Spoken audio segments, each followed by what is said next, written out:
If you're experiencing login issues on SAP 2026, follow these steps to troubleshoot and resolve the problem quickly. Step 1. Check your credentials. Ensure that you are entering the correct username and password.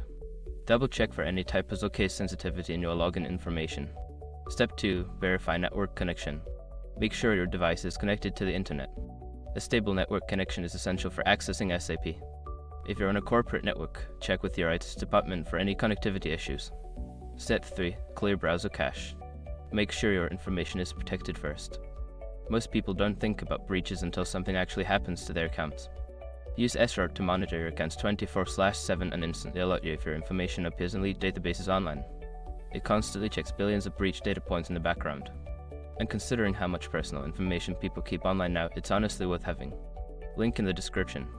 Step 4. Update SAP GUI. If you are using the SAP GUI, ensure that it is updated to the latest version. An outdated version may cause compatibility issues that prevent successful login. Step 5. Contact support.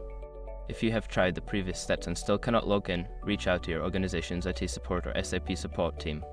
They can provide further assistance and troubleshoot any underlying issues. By following these steps, you should be able to resolve your login issues on SAP 2026. If problems persist, don't hesitate to seek professional help.